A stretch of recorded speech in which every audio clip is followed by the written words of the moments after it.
Good evening, everyone. Welcome. I'm Abby Haviland, sister of the groom and best friend of the bride.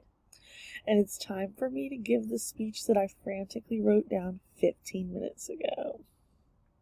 I'm just joking, Celeste. Calm down. No, really. The lovely couple today has requested that I don't share any embarrassing stories. So, that's it for me. Thanks for listening. Okay, enough with the bad jokes. I've known Celeste for far too long to be allowed to give this speech. But here goes. Better yet, known her husband for way too long. My brother.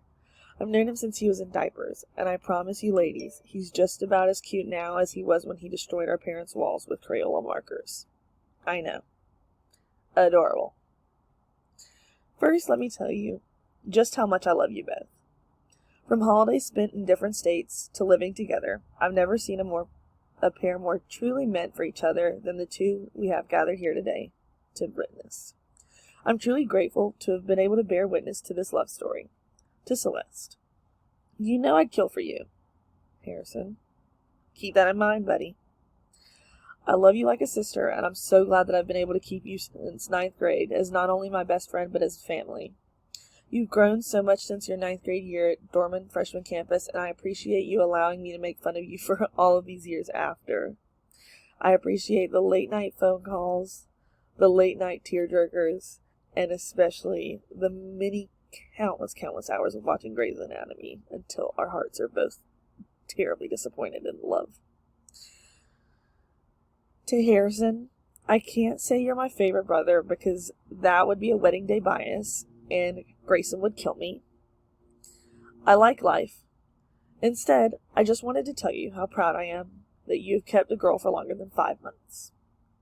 Congratulations. All it took was you looking through my friend group. I'm kidding. I'm very glad you started dating and pursuing Celeste because now I don't have to worry about whether I'm going to like your wife or not. And I don't have to worry about how awkward it's going to be at the next Thanksgiving. I know it'll be just fine because I actually like her. However, moving on, I really am very proud of the man you've become, and I can't wait to see where this journey takes the both of you. So before I take too long, and before your drinks are watered down with the ice, to both of you I wish you joy, peace, and prosperity, that you both may walk this journey together with grace and confidence and the knowledge that not only do I approve, I promote this marriage. I love you both endlessly. To the happy couple, cheers.